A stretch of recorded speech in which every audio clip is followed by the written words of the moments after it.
Hello everyone, my name is Sarah and you are watching I Talk to Notebooks. And this is going to be our first journal flip through of 2022.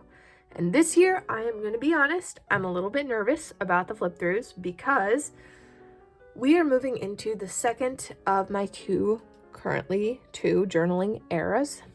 You guys have already seen all of the journals in the childhood era from about 5th to 8th grade. And the next era is going to be my current era, which started the second half of my freshman year of college in 2016 and has continued until this very day. I'm still in it. And, you know, it's a little more real, a little more recent, a little bit more vulnerable to go through those journals. And I'm not exactly sure how I'm going to do all of it.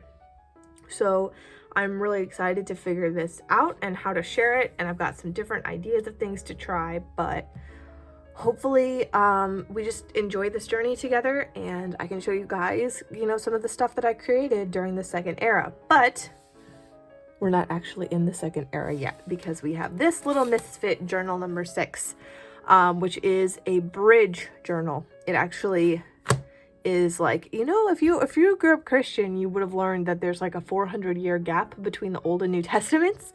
And this is like the 400-year gap is this journal. I didn't journal at all in high school, hardly, except for what is in here. This is my high school journal. And it's very sparse. I didn't, you know, this is 4 years worth of writing. This is a very thin little journal. It's not even filled all of the way. And it wasn't a lot, but this is what was on my mind in high school. It's a lot about boys, of course, and just stuff like that. So let's just get into this and just see how it goes. So I really like this little journal. It was from the dollar spot at Michael's as well.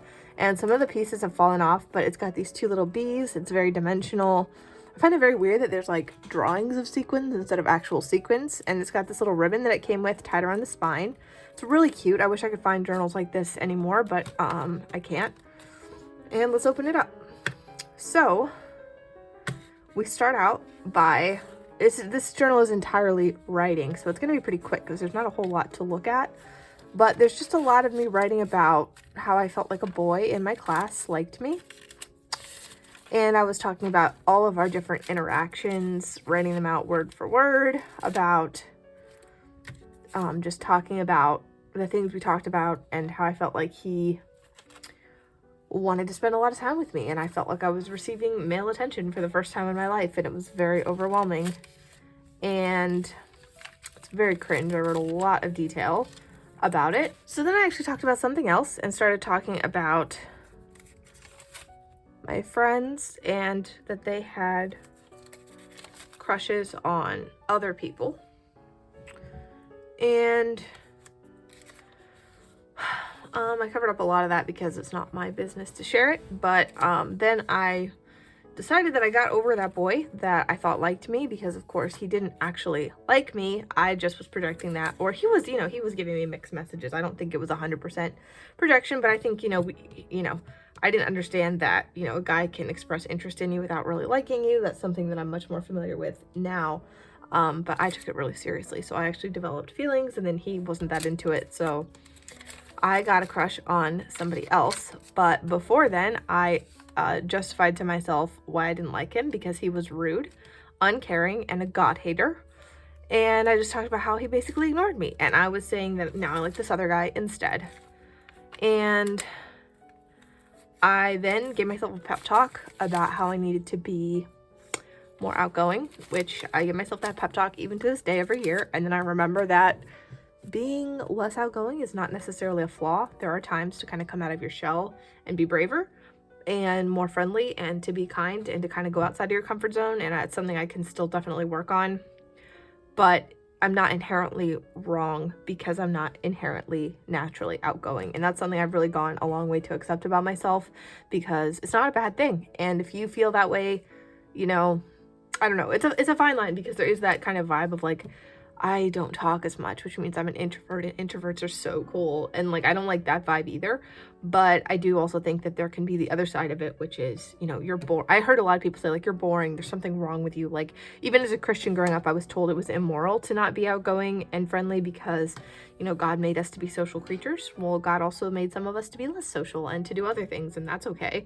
Like, John the Baptist wandered in the wilderness for many years, and he wasn't socializing then. So I think that that's a bit of a flawed argument, and I've really tried to work on self-acceptance in that area and not to feel like there's something wrong with me and that I'm a bad person for being a little less outgoing. Then I felt bad because my school year wasn't going well, so this would have been my sophomore year at this point. I remember this semester my friend and I didn't have any classes together, like my one good friend, and I felt like we were drifting apart, and it made me really sad.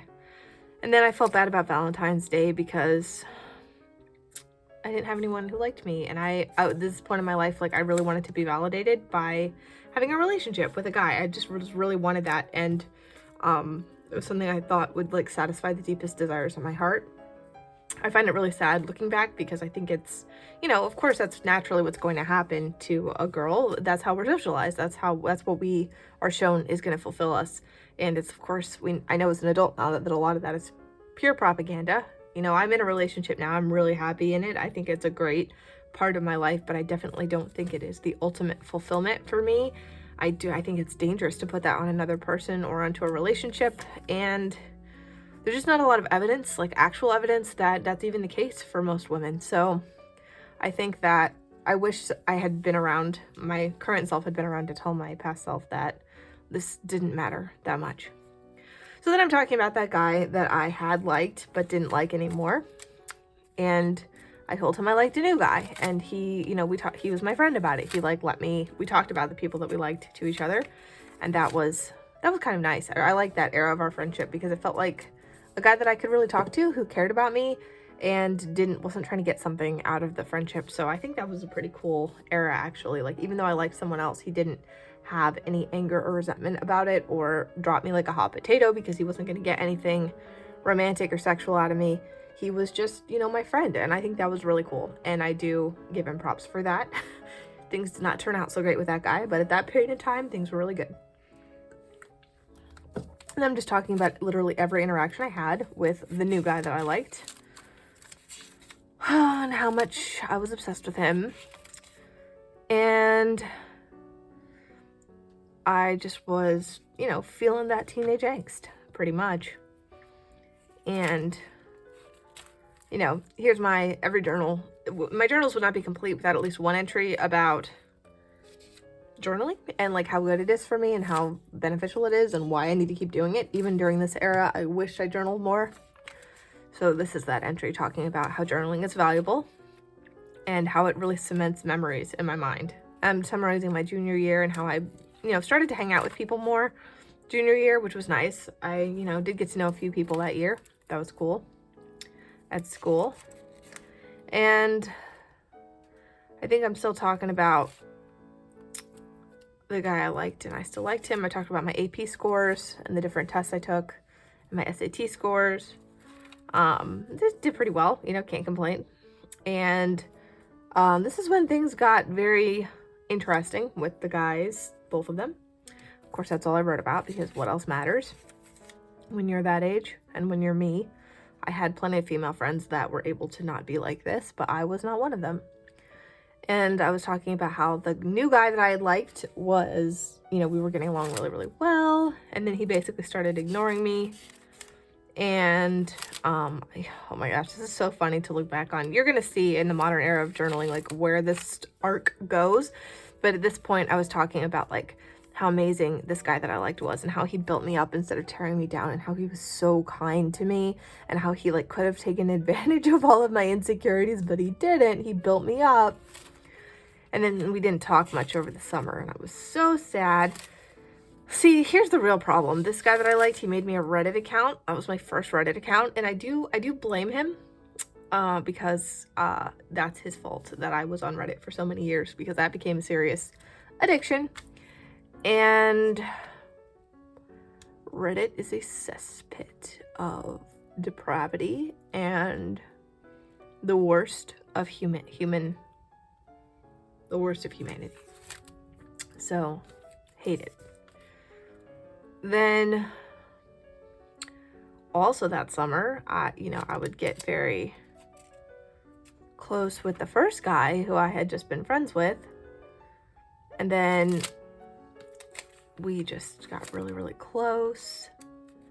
And then I can't remember what all this is about. I think, oh yeah, then that first guy who I was just friends with and claimed not to like really led me on and tried to start something romantic that summer intentionally. And I got pretty sad because then it turned out he was just messing around with me and he didn't like me at all. And I kind of got mad at him about that. And he was kind of mean to me even outside of that as well. Like we had a couple of fights where he would just like berate me. And I was like, there's something, like I got really upset with him about that too, because you shouldn't berate anybody. Berating, if someone is berating you, they are not the person for you. There you go. I wish I'd learned that lesson sooner. It's so nice to be in a relationship where I'm not being berated. That's where the bar is. And so anyway, I'm back to the first guy and I'm like, oh my gosh, we're not even dating. And I'm like, feel like we're going to break up. And I just felt like something was going to happen with him. And I turned out to be right. Then I talked about, I covered this up, not because it was private, but just because of the cringe. We had this project we had to do at my school. I was in this program where you have to do something called CAS, Creativity, Action, and Service. And basically, they didn't want us to just have our nose in a book all the time. So they wanted us to be developing other areas of our lives as well. So you had to get a certain number of hours in one of those 3 categories. So I decided to write a story for creativity. That was my favorite one, and I did it. I also got to count marching band as activity, which was a godsend. And then that's the end. I literally shut off the rest of it because it was just too much boy drama. Actually, this was a lot of letters to the first guy who I did end up dating. So, yeah, that's how that ended up. And then let's just look at the ending here. This was a volunteering opportunity that I did. I remember this. This was really fun. And that's the name tag I got for the institution. And then I went to my dad's workplace and I got a visitor's badge there. And that was my entire 4 years of high school journaling experience. Really keeping track of the important things. What was important to me back then? I mean, it was. And I just think it's really interesting to see how I was then and how that kind of led up to where things went after that.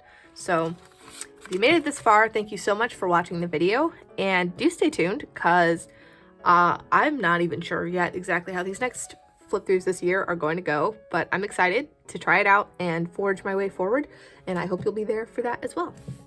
Bye!